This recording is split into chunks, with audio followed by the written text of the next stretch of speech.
আসসালামু আলাইকুম, আশা করি সবাই ভালো আছেন। visainformation.com এর পক্ষ থেকে সবাইকে জানাই অনেক শুভেচ্ছা। বর্তমান সময়টাতে আপনারা যারা বেসিক্যালি অস্ট্রেলিয়া ভ্রমণের প্ল্যান করছেন বা অস্ট্রেলিয়ার একটা ভিসা নিয়ে ঘুরতে যাওয়ার চিন্তা ভাবনা করছেন, তাদের মাথায় একটা প্রশ্ন থাকে, বর্তমানে অস্ট্রেলিয়ার রেশিওটা কীরকম আছে বা ভিসা হওয়ার চান্সেসটা কীরকম, আপনার কী ধরনের কোয়ালিটি বা রিকোয়ারমেন্টস আছে, এই ধরনের টুকটাক অনেক প্রশ্নই আপনারা আমাদের কাছে জানতে চান যারা বেসিক্যালি অস্ট্রেলিয়ার জন্য অ্যাপ্লাই করতে যাচ্ছেন। সো আজকের ভিডিওতে আপনাদের একটা ধারণা দেওয়ার চেষ্টা করব যে বর্তমান প্রেক্ষাপটে এবং বর্তমান সময়ে বাংলাদেশ থেকে অ্যাপ্লাই করলে আপনার ভিসা হওয়ার চান্সেসটা কীরকম আছে। সো ফার্স্ট অফ অল যে জিনিসটা বলবো, আপনারা যদি অস্ট্রেলিয়া সাব ক্লাস 600 ক্যাটাগরি যে ভিজিটর ভিসা আছে সেটার জন্য যদি অ্যাপ্লাই করতে চান, একটা পারফেক্ট সময় যাচ্ছে এখন।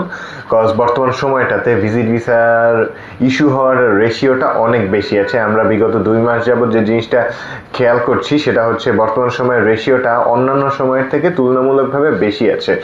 কজ গভর্নমেন্ট কিছু ইনিশিয়েটিভ নিয়েছে, ওগুলো নেয়ার পর থেকে কিছু পরিবর্তন আসা অলরেডি শুরু করেছে। যেমন নিয়ার ফিউচার হচ্ছে গিয়ে অস্ট্রেলিয়ার প্রসেসিংটা আমাদের আর নিউ দিল্লির অফিস থেকে হবে না, বাংলাদেশ থেকেই চালু হবে। বর্তমানেও নিউ দিল্লি থেকে হচ্ছে, বাট এই মিডিয়াম মাঝখানে যে একটা মাধ্যম আছে এটা পুরোপুরি বাদ হয়ে যাবে খুবই রিসেন্টলি, এবং এর ইম্প্যাক্ট অলরেডি পড়া শুরু করেছে এবং ভিসা রেশিওর অনেক বেশি বেড়ে গিয়েছে। সো আপনারা যারা অস্ট্রেলিয়া ভ্রমণের প্ল্যান করছেন, ফ্যামিলি সহ বা সিঙ্গেল, যেভাবেই প্ল্যান করুন না কেন, একটা বেস্ট সময় হচ্ছে গিয়ে আপনার এই অস্ট্রেলিয়া সাব ক্লাস 600 ক্যাটাগরির ভিসা অ্যাপ্লাইয়ের জন্য।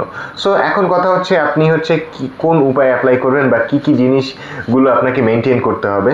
সো অস্ট্রেলিয়ার ক্ষেত্রে কয়েকটা ব্যাপার খুবই ইম্পর্টেন্ট, যেমন আপনার ট্যাক্স ডকুমেন্টসটা কিন্তু অস্ট্রেলিয়ার ক্ষেত্রে অনেক ইম্পর্টেন্ট। আপনার ট্যাক্স প্রোফাইল যদি না থাকে, আপনি ধরে নিতে পারেন আপনার ভিসা না হওয়ার চান্সেস 99%। এটার রিজনটা হচ্ছে অস্ট্রেলিয়া একটা জিনিস দেখতে চায়, আপনি যেভাবে ইনকাম করছেন, আপনার ইনকাম সোর্স তো ডেফিনেটলি আপনি মেনশন করবেন, আইদার বিজনেস বা জব, আপনি যেটাই করছেন বা freelancing, whatever you are doing. So ওই জিনিসগুলো আপনাকে রিপ্রেজেন্ট করতে হবে। সো যে কোনো একটা ইনকাম সোর্স আপনার আছে সেটা আপনি বললেন। এখন ওরা যে জিনিসটা জানতে চায়, আপনি যে ইনকাম করছেন, সো ওই ইনকামটা আপনার দেশের উপর কোনো ইম্প্যাক্ট আছে কিনা।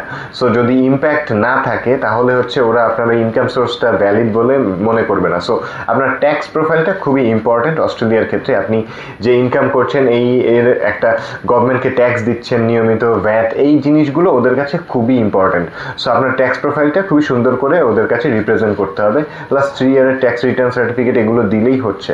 সো এই ব্যাপারটা ইম্পর্টেন্ট। আর একটা ব্যাপার হচ্ছে আপনি অস্ট্রেলিয়া ট্রাভেল করার জন্য কোন মাস চুজ করছেন বা কবে ট্রাভেল করবেন, এগুলো আর কি স্পেসিফিক্যালি ধারণা দিতে হবে এবং আপনার ফিক্স একটা টাইম ডিউরেশন প্ল্যান করে দেন আপনাকে অস্ট্রেলিয়ার জন্য অ্যাপ্লাই করতে হবে। সো আরেকটা সব থেকে অ্যাডভান্টেজ যে জিনিসটা অস্ট্রেলিয়া হচ্ছে অনলাইন সাবমিশন, আপনার কোনো ইন্টারভিউ বা এরকম কিছু নেই। জাস্ট হচ্ছে গিয়ে আপনার একটা বায়োমেট্রিক দিতে হবে, বায়োমেট্রিক দেওয়ার পর আপনার কাজ শেষ, দেন হচ্ছে গিয়ে আপনার রেজাল্টটা অনলাইনে অ্যাপ্রুভাল পেপারটা চলে আসবে উইদিন 3 উইকসের মধ্যে। সো বর্তমানে রেজাল্টটা আরও অনেক আগেও চলে আসে। সো এটা হচ্ছে গিয়ে সার্বিক পরিস্থিতি আসলে অস্ট্রেলিয়া সম্পর্কে। যারা হচ্ছে অস্ট্রেলিয়া ট্যুরিস্ট ভিসার জন্য অ্যাপ্লাই করতে চান তারা কিন্তু ডেফিনেটলি অ্যাপ্লাই করতে পারেন। সো এমন নয় যে যাদের ট্রাভেল হিস্ট্রি অনেক ভালো আছে শুধুমাত্র তারাই করবেন, যাদের ট্রাভেল হিস্ট্রি নেই তারাও করতে পারেন। আমাদের প্রিভিয়াসলি একদম ফ্রেশ পাসপোর্টেও অস্ট্রেলিয়া ভিজিট ভিসা অ্যাপ্রুভালের রেকর্ড আছে। সো আপনাকে যে কাজটা করতে হবে, আপনার ওদের রিকোয়ারমেন্ট অনুযায়ী ডকুমেন্টেশনগুলো রেডি করে দেন সাবমিট করতে হবে, তাহলেই আপনি আপনার ভিসা অ্যাপ্রুভালটা পেতে পারেন। আর অস্ট্রেলিয়ার ক্ষেত্রে সব থেকে ইম্পর্টেন্ট যে ব্যাপারটা সেটা হচ্ছে অনলাইন সাবমিশন। ওখানে অনেক কোয়েশ্চেনারি আছে, ওগুলোর যথাযথ উত্তর যদি আপনি না দেন, আপনার ভিসা অ্যাপ্রুভাল হওয়ার থেকে রিফিউজাল হওয়ার বেশি চান্সেস থাকবে। সো ডেফিনেটলি আপনি ওই জিনিসগুলো যদি নিজে করতে পারেন অবশ্যই ভালো, অথবা যারা হচ্ছে এই কাজগুলো নিয়মিত করছে তাদের সহায়তা নিয়ে আপনি আপনার ফাইলটা সাবমিট করতে পারবেন।